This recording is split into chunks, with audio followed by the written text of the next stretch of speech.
มาเบิ่งกันตำตีนสินนี่เพิ่นตำตีนสินเนาะตำขายพี่น้องเลยเนาะตำขายทางพี่น้องสนพบรูทางตุ้มล้านเฮาก็ได้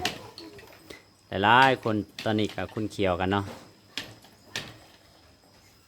นี่คือน้องสาวเพิ่นเขียนฝ้ายเนาะตอนนี้เนาะเพิ่นเขียนฝ้ายที่จะตำตีนสินเนาะเสียได้กองนี้มันยังบ่อยากแจ้งมาแล้วนะกองมั่วอยากมั่ว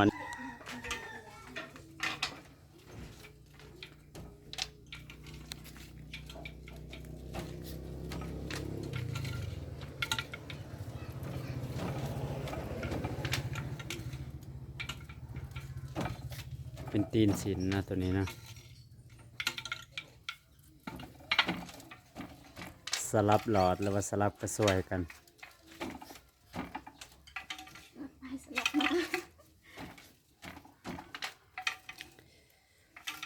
มีทั้งตำใส่เองแล้วก็ตำขายพี่น้อง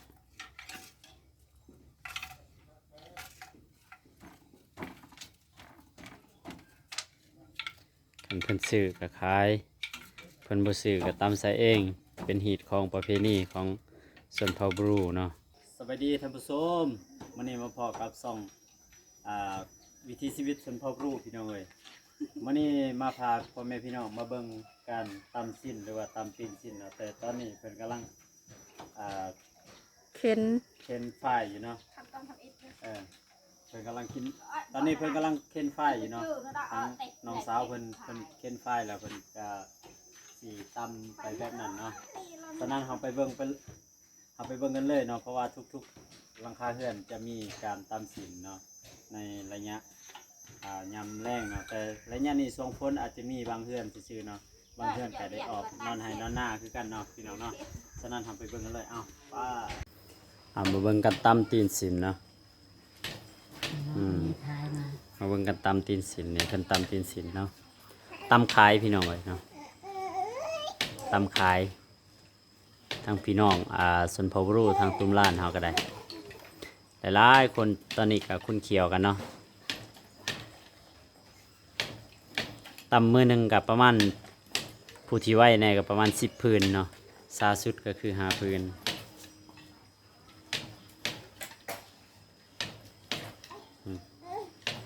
จะเหยียบแล้วก็ตำเหยียบแล้วก็ตำเนาะอันนี้คือน้องบุตรสาวตุ้มล้านพี่น้องตำตีนสินกองสดพี่น้องส่วนเผานี่สุกขวัญกินอันนี้คือปั้นหลอดเนาะปั้นหลอดมาท่านได้ปั้นหลอดเนาะคือกำลังทางภาษาเกินอักฝ้ายเนาะจากฝ้ายที่เป็นก้อนแบบนี้เนาะเข้าไปสู่อันบุหูว่าเขาเอิ้นอีหยังเนาะตัวนั้นเนาะ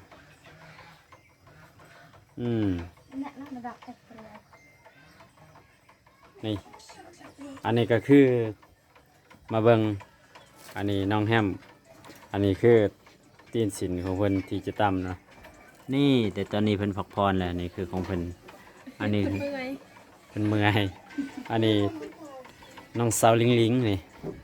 น้องสาวลิงเดี๋ยวเราไปเบิ่งตัวที่เพิ่นตำเนาะอันนี้คือผ่อนคลายหน่อยนึงไปเบิ่งน้องสาวลิงแบบนี้นี่คือจุดที่น้องสาวลิงตำขายพี่น้องเนาะนี่มาเบิ่งดูกันนี่เห็นบ่กล่องไว้แจงไปเลยเด้อมาเบิ่งเอาเองนี่เนาะตำนี่ขายแล้วเมื่อกี้นี่เนาะได้ขายออกไงมีทั้งขายแล้วก็มีทั้งใส่เองเนาะใส่เองแล้วก็ขายนี่คือกี้ที่ใส่ตำสินในแต่ละมื้อเนาะตำสินหรือว่าตำตีนสินตำใส่ได้เบิดเนาะในกี้เดียวใส่ได้ทั้งตำตีนสินแล้วก็ตำสินอันนี้คือปั้นฝ้ายเนาะปั้นฝ้ายที่เป็นก้อนนี่แล้วก็อยากให้ไปอยู่ในอัดตัวนั้นแล้วก็สีเข้าไปปั้นหลอดต่อเนาะไปเป็นหลอดต่อหรือว่าเขาไปมัด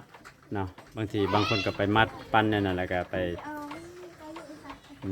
มจักสิว่าจังไดเนาะไปมัดมีมันหยังก็มีเนาะบางคนปั้นนั่นแหละอันนี้คือจุ่มหัวกันอืมฉะนั้นก็คือท่านสุสครหรือน้องแอนกำลังสิไปโรงเรียนพี่น้องเอ้ยเนาะลิงบ่ได้ไปโรงเรียนบ่ลิงมันนี่ จบแล้วจ้ะ ลิงจบจังได๋ปหมห้าบ่ จบแล้ว มหกจบเลยนะสิ่ง จบ แหละ แล้วมหกต่อมา7มือปีต่อมา7ปีนะ แต่ว่าสอบเซ็งแล้วเนาะเซ็งเลื่อนขันหรือว่าเลื่อนสันแล้ว ส่วนน้องแอนนามสี่บ่น้องแอนนา แม่ น้องแอนนานี่มสี่กำลังสิไปโรงเรียนต่อเนาะบ่ทันไ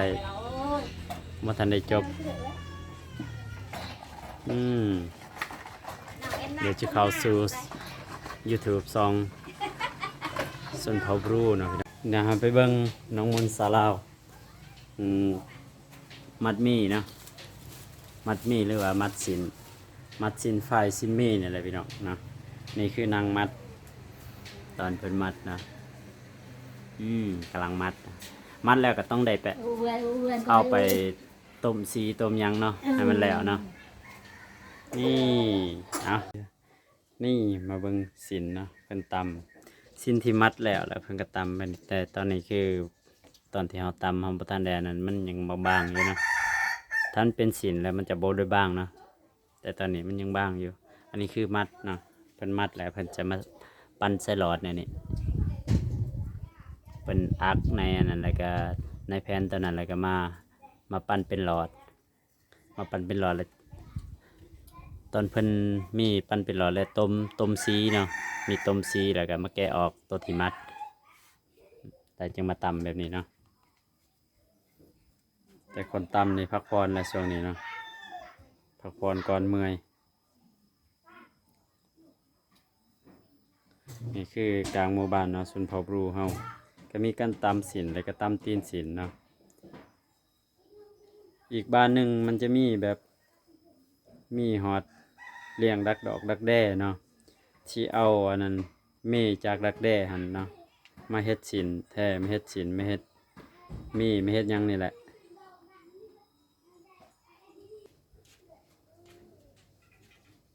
จังไรนี่นับเอาบ่เพิ่นนับเอาเนาะตัวนี้เนาะนี่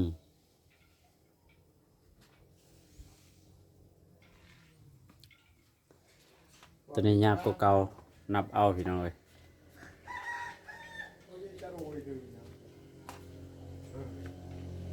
นี่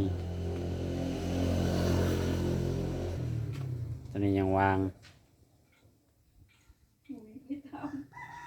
บ่มีไผตำ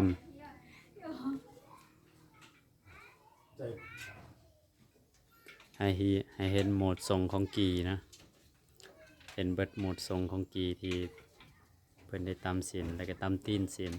หลายๆอย่างบ่ว่าจะเป็นมีดเป็นหยังเป็นศิลป์ลายศิลป์หยังกะยาเนาะใส่กีแบบเดียวกัน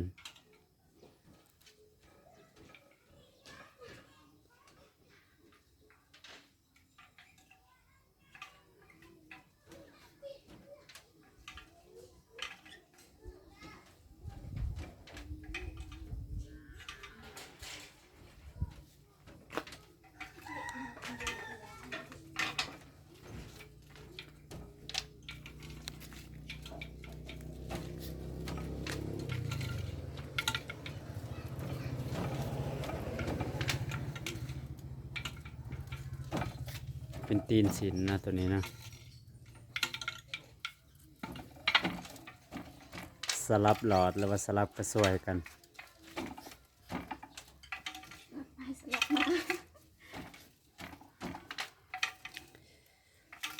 มีทั้งตำใส่เองแล้วก็ตำขายพี่น้อง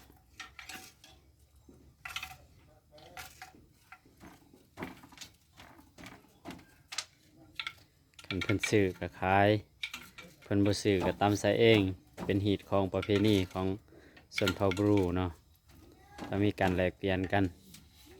ในการแปลงหีดแปลงคล้องต้องมีสิ้นผืนแพรวาหลายๆอย่างก็เลยจำเป็นผู้หญิงทางนี้จำเป็นต้องได้ตามสินเกือบทุกหลังคาเรือนนะที่จะตามสินเรียกว่าตามตีนสินแต่มีระยะนี้ก็มีคนมาซื้อหลายก็มีตามขายนำเนาะ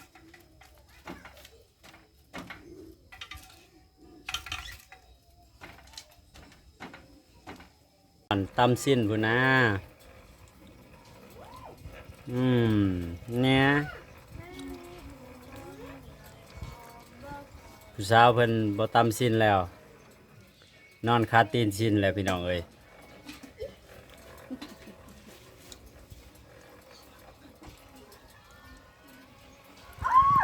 เดี๋ยวสิทายนี่น้องไอที่นี่โอ้สบายดีด้วยที่สบายดีด้วย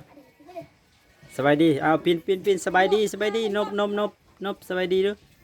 สบายดีสบายดีน้องไอที่จอนนี่นี่จอนนี่เอานี่คือผู้ตามตีนสินกี้ตัวนี้เนาะแต่ว่าตอนนี้คือสิเมื่อยแห้งผู้นั่งก็รีแลกซ์หน่อยหนึงนั่นก็คือนี่เลยตามสินตัวนี้เลยนะตามตีนสินตัวนี้มันนี่บุกกองลางเนาะกองลางของหลายๆคนนะกองลางหลายๆกองลางที่ตามตีนสินหรือว่าตามสินทางเราจะได้บุกกันไปทัวร์เลยเนาะตอนนี้เนาะ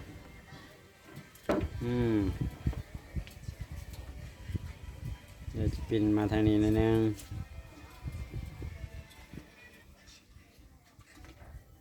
จะบริทายเบิดช่วงนี้เป็นช่วงที่ฤดูฝนแน่เนาะทั้งหลายๆหลังคาเรือนก็ได้ออกนอนไห้นอนหน้าเนาะได้ออกนอนไห้นอนหน้ากันเบิดทุกคนพี่น้องนี่คือน้องสาวเพิ่นเขียนฝ้ายเนาะตอนนี้เนาะเพิ่นเขียนฝ้ายที่จะตามตีนสินเนาะเสียได้กองนี่มันยังบ่อยากแจ้งมาเลยนะกองมั่วอยากมั่วนิดนึงพี่น้องเอ้ยแต่ก็เห็นอยู่เนาะเป็นกำลังเขียนฝ้ายมีการนับกันยังมีการตัดขนาดก็ตามตีนสินเนาะ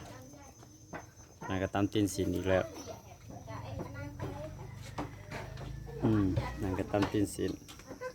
ขนาดก็ตามตีนสิน